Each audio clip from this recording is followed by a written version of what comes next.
All right, I'm going to talk in this video about a few of the final topics dealing with weak acid, weak or weak base titration. Not the calculation problems, but instead these are the last figures that are on page 18 in the notes. Just kind of going over a little bit more about titration curves, how titration curves are altered when you are dealing with a weak acid or a weak base instead of just strong acid, strong base. If you're in periods 2, 3, or period 6, you've already seen this content in class, but if you're in period 5, we are missing this due to the snow days basically not being good times for anyone. This is also in the textbook. It's at the end of chapter 17. If you read in the section in chapter 17 about weak acid titrations, these figures come directly from that. First up is comparing different strengths of weak acids to one another.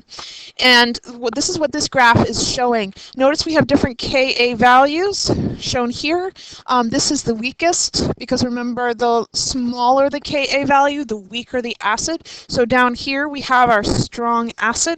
So acid strength is increasing in this direction. And a few things about this particular titration curve. How does the change in acid strength affect what we see on the titration curve?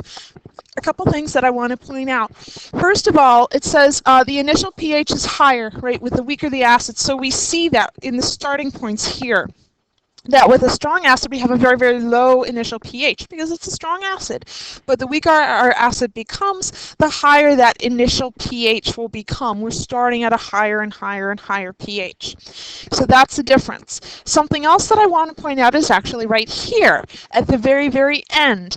You'll notice that after the equivalence point, which is right here, that's our equivalence point.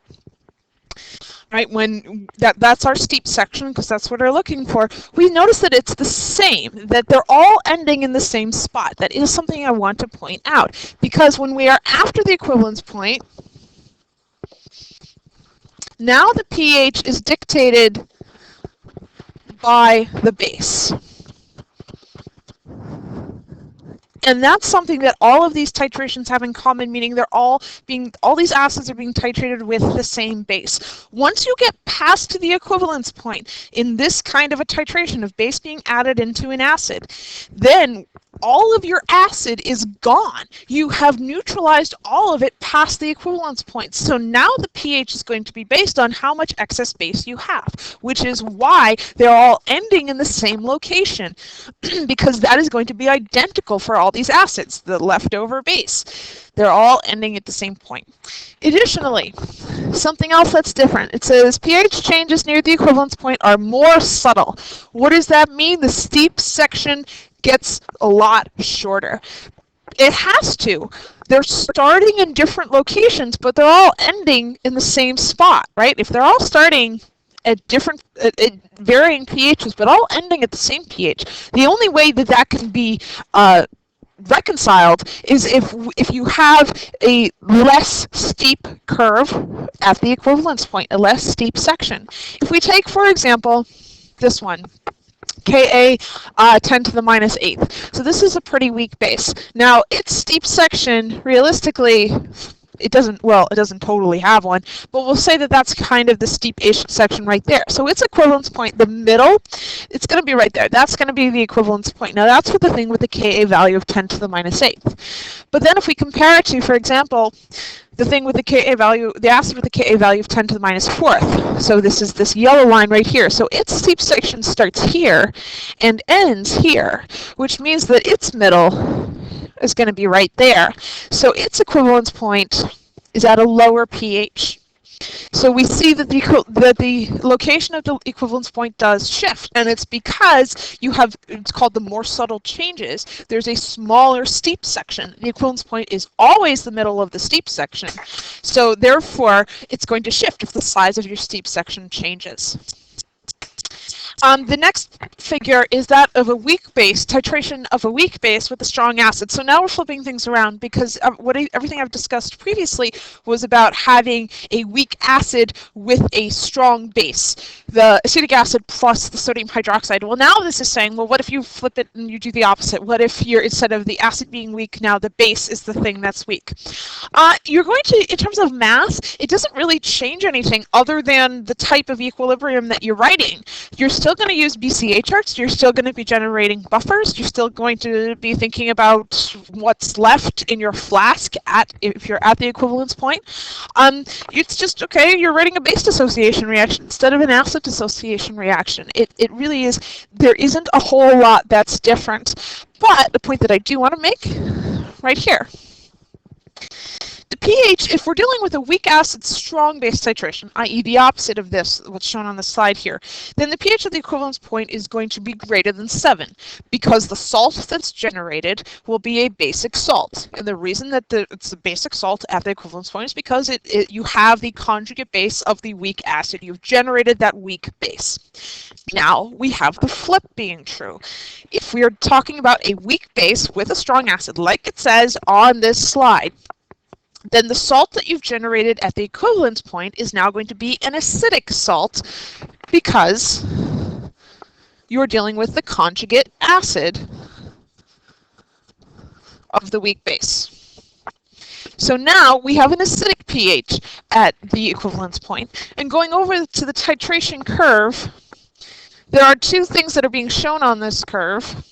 The strong base is the higher line, and then the weak base is the lower line. So we see that very similarly to the strong acid versus the weak acid, now the weak base starts at a less basic pH, at a lower pH value than the strong base does. And ditto for the previous slide as well, we have a smaller steep section because of that. Notice they're still ending in the same location, right? They're ending together because after the equivalence point, then the pH will be dictated by the acid, and in this particular case, that's the thing that they both have in common. And then methyl red, this last bit right here, methyl red is the indicator of choice. That's because we have this acidic pH at the equivalence point. Methyl red is a good indicator when you are dealing with acidic ranges because it changes color in an acidic range. Phenolphthalein would not be good for this particular titration because its color change tells you nothing.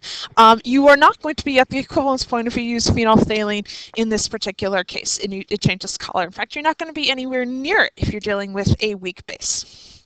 And then finally, titrations of polyprotic acids.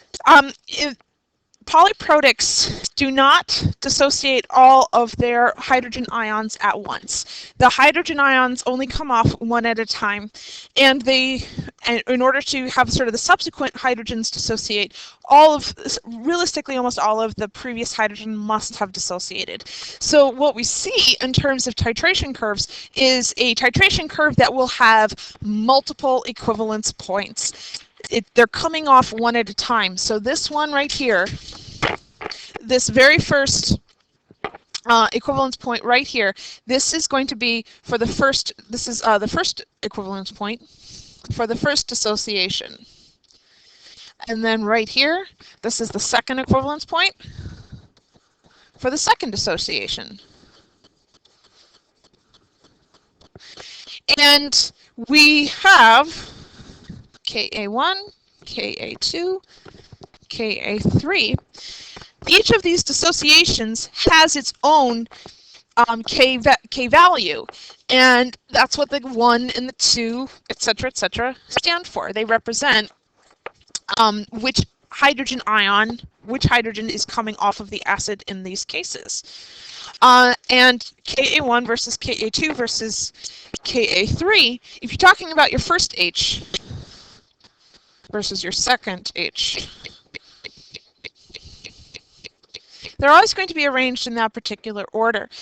Your value for Ka1 will always be significantly higher than your value for your for Ka2, basically this is saying that it's always going to be easiest to take away the first hydrogen than to take away subsequent hydrogens. That's because you're creating a negative ion once you remove one of the hydrogens, and that's going to be harder to take a positive thing away from once that first thing is completely dissociated. So that's what I need to say about these few little diagrams, and this should hopefully help you on some of the questions.